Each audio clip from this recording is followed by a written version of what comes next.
से एक दूसरे की ओर, एक दूसरे की तरफ एक ही समय पर चलना शुरू करती हैं तो 12 घंटे के बाद मिलती हैं। ये दो स्टेशन हो गए मेरे प्यारे भाई, यहां से एक्स और वाई, दो स्टेशन है एक्स और वाई। उनके बीच की दूरी कितनी है? 960 किलोमीटर।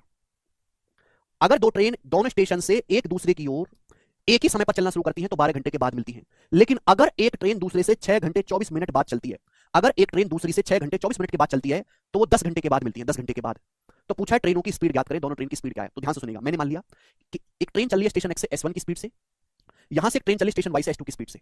दोनों ट्रेन एक साथ चलना शुरू करती हैं, एक ही समय पर चलना शुरू करती हैं एक दूसरे की तरफ। दोनों ट्रेन एक दूसरे की तरफ चलना शुरू करती हैं, एक ही साथ चलना शुरू करती हैं तो 12 घंटे के बाद वो मिलती हैं। यानी कि दोनों ट्रेन जब एक दूसरे की अपोजिट डायरेक्शन में चलिए तो रिलेटिव स्पीड कितनी हो जाएगी? S1 प्लस S2 बराबर डिस्टेंस कितना है दोनों के बीच का? 960 किलोमीटर। एक दूसरे से मिली कितनी? 12 घंटे के बाद, तो बटे 12। तो S1 प्लस S2 कितना आ जाएगा? 80। तो दोनों ट्रेन की स्पीड का सम 80 होगा, 80। आपसे पूछा है दोनों ट्रेन की चाल, 80 देखो जोड़ के 80 सारी ऑप्शन में आ रहा है, तो ऑप्शन से तो होगा नहीं। अब ये जो लाइनें सारे फसाद की, जब ये लाइनें जो आपको अगले ये दी है, अगर एक ट्रेन दूसरी ट्रेन के 6 घंटे 24 मिनट बाद चले तो ट्रेनों की स्पीड ज्ञात करें, ट्रेन की चाल ज्ञात करें। एक ट्रेन दूसरी ट्रेन के 6 घंटे 24 मिनट के बाद चलती है तो दोनों ट्रेन एक दूसरे से 10 घंटे के बाद मिलेंगी, ट्रेन की चाल। क्या आपको इस लाइन का मतलब भी समझ में आ रहा है? दोनों ट्रेन की रिलेटिव स्पीड जो है S1 प्लस S2 80 है। एक ट्रेन दूसरी ट्रेन से 6 घंटे 24 मिनट के बाद अगर चलेगी तो वो 10 घंटे के बाद मिलेंगी। ध्यान से सुनिएगा, मैंने मान लिया कि माना ये जो दूसरी ट्रेन है, माना ये जो दूसरी ट्रेन है ये पहली ट्रेन के 6 घंटे 24 मिनट बाद चलती है। माना ये पहली ट्रेन 6 घंटे 24 मिनट तक अकेले चलती है, 6 घंटे 24 मिनट तक।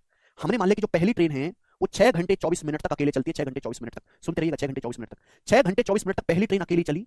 और पहली ट्रेन चलने के बाद दूसरी ट्रेन ने चलना शुरू किया और ये दोनों ट्रेन एक दूसरे से 10 घंटे में मिली। मैंने मान लिया कि माना पहली ट्रेन 6 घंटा 24 मिनट तक अकेले चली, फर्स्ट ट्रेन, और 6 घंटा 24 मिनट तक अकेले चलने के बाद जब पहली ट्रेन यहां पर पहुंच गई, दूसरी ट्रेन ने चलना शुरू किया और दोनों ट्रेन एक दूसरे से 10 घंटे में मिली। आप मुझे बताओ, अगर दोनों ट्रेन एक दूसरे से 10 घंटे में मिली हैं तो इन दोनों ट्रेनों ने 10 घंटे में दूरी कितनी चली होगी? इन दोनों ट्रेन ने 10 घंटे में दूरी कितनी चली होगी? आप मुझे जवाब ये दो, जवाब ये दो भाई। हमने मान लिया कि पहली ट्रेन जो है, पहली या दूसरी कुछ भी सोच सकते हो, पहली ट्रेन 6 घंटे 24 मिनट तक अकेले चली और उसके बाद जो है दूसरी ट्रेन ने चलना शुरू किया है, तब दोनों ट्रेन 10 घंटे के बाद मिली है। यानी कि 6 घंटे 24 मिनट तक अकेले चलिए, उसके बाद दूसरी ट्रेन चलना शुरू किया है और दोनों ट्रेन एक दूसरे से 10 घंटे में मिली। दोनों ट्रेन 10 घंटे में दूरी कितना जाएंगी बताइए? अगर दोनों ट्रेन मिलकर रिलेटिव स्पीड 80 है, दोनों ट्रेन मिलकर relative speed S1 plus S2, दोनों ट्रेन मिलकर 1 घंटे में 80 किलोमीटर जाती है, तो दोनों ट्रेन 10 घंटे में कितना जाएंगी? 800। यानी कि ये जो डिस्टेंस होगी यहां से यहां तक की 800 किलोमीटर होगी कि नहीं होगी? 800। ये डिस्टेंस 800 किलोमीटर होगी कि नहीं?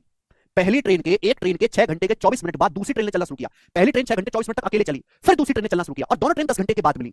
तो आप मुझे बताओ, ध्यान से सुनिएगा, कि इन दोनों ट्रेनों ने 10 घंटे के दौरान 10 घंटे में चला कितना होगा? 800 किलोमीटर। आप बोलोगे हाँ जी सर, ये पूरी डिस्टेंस तो 960 है यहां से यहां तक की, ये पूरी डिस्टेंस तो 960 किलोमीटर की है, तो फिर ये दूरी कितनी है? तो आप कहोगे सर 960 में से 800 घटाओ, 160 किलोमीटर की है। इसका मतलब क्या हुआ?